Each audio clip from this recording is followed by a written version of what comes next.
Nation unpacked by the Book of Enoch. Josephus refers to that as history, and he points to the existence of giants in his own time as material evidence of that ancient intervention. Now, it's interesting that he also notes that the Greek legends have maintained a written tradition of that story. He also refers back, of course, to Genesis chapter 6, where the story of abductions and hybridization is told so briefly, so swiftly, that it's quite, and with no introduction of these random characters turning up to do this, that it's quite clear that the writer of Genesis 6 assumes his readers already know this story from another source. Yet the narrative of human abductions is an aspect of the book which remains the... I choked on that one. Had to I gotta explain this to y'all. Sometimes I was like, oh shit, they're gonna think the wrong thing. Alright. So there's two creation stories. And there's the Adam and Eve story, means made from an atom, and which is the molecule, and 2%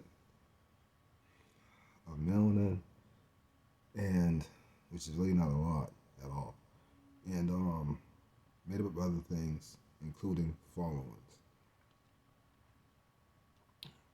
That's the story they tell you in Genesis.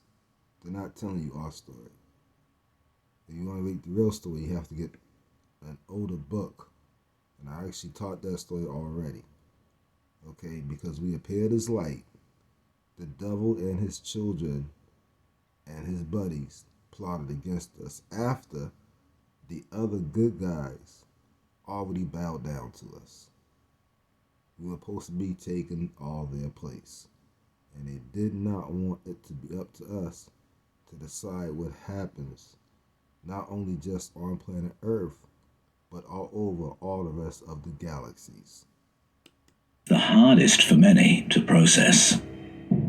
Enoch may well be the Bible's first abductee, although he may have been a willing one.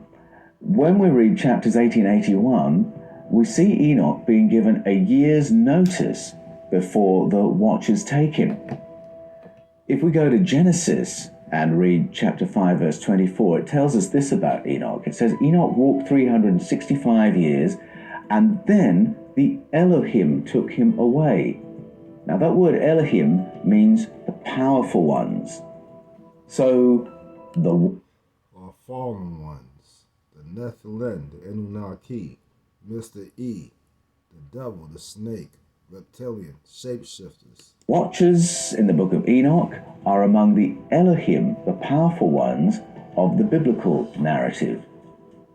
If we go to Genesis 6, where we find the Bible's reference to the watchers coming, it describes them as Bene Elohim, and that word means they are a kind of Elohim.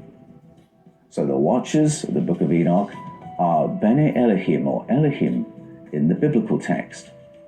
Now, if you dig a little deeper, you go to the source narratives on which those early biblical stories are based, you're going to find yourself in the Sumerian texts, and they speak about sky people or star people. And among those people, 300 are dispatched to what they call stations in the stars, which I think we would call space stations. And their job is to work as observers. That's the word used in the Sumerian, observers. So watchers in the book of Enoch, observers in the Sumerian narrative. I don't think that is a coincidence. So why didn't the book of Enoch make it into the canon of the Bible? There's a very broad consensus among biblical scholars today that the Hebrew stories of beginnings took their current shape through decisions and edits made sometime in the 6th century BCE. In Christianity, decisions were made from the 2nd century onwards that shaped up what was to become the New Testament and made the call to glue it to the Hebrew canon to create a Christian Bible. Now, all those decisions were taken on the basis of a monotheistic world view, and so the edits in the Hebrew scriptures were to monotheize them. And their worldview was that we are alone in the universe. And so when they found other texts, including the book of Enoch, where so much is going on that acknowledge other entities, off-planet entities, entities that seem to have intergalactic technology or even interdimensional technology, they could not admit those because, in the language of the ancients, they simply presented too many gods.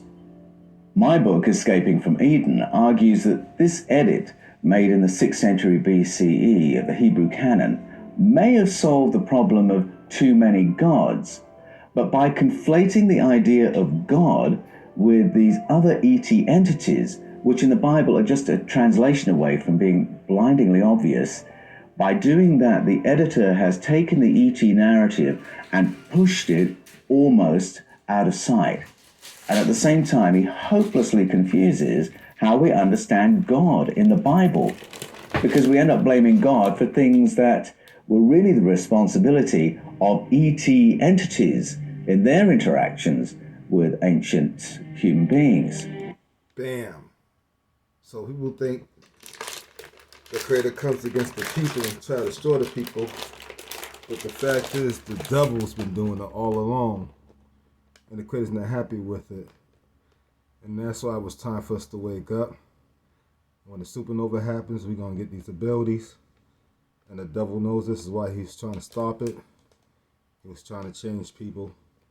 And you see what's going on. And the Creator is going to intervene. And then we God going to be the ones, after the Creator gives us that gift, to stop all the BS. And get rid of all these devils, and the devils have to go right into the pits of hell along with anything that they made. I believe that, correctly translated, the Bible is peppered from start to finish with non-human entities.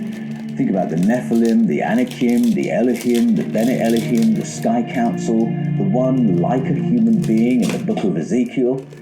These are strands within the biblical tradition that the institutional Judaism and Christianity of the day did not want to do business with and just tactfully ignored.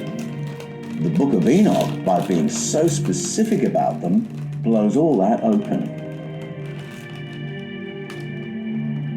So the reason these religions leave that stuff out is because if they let you know about this stuff, right, then you won't believe in Christianity, because then you know that something ain't right, that something's wrong, and you wake up a whole lot sooner.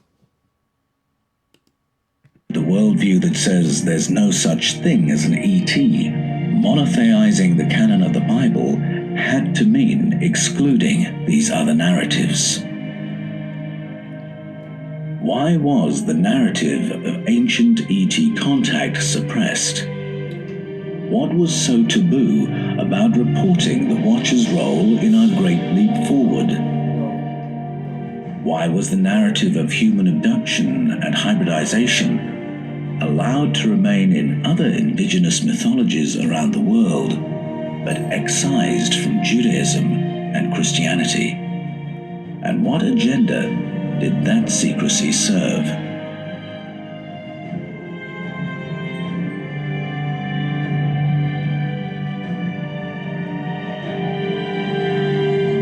And are we entering a period where the veil of that secrecy is now being lifted?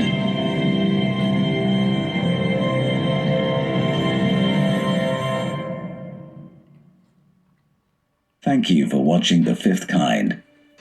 With ever-changing algorithms, updates, and censorship regulations on YouTube, this video and others like it could soon become much harder to find. If you like our work, and you'd like to know whenever we publish our latest videos, check out our official website at www.thefifthkind.com, where you can sign up to receive our latest newsletters, stories, and select featured content that is only available on alternative platforms. Thanks again, and we'll see you next time.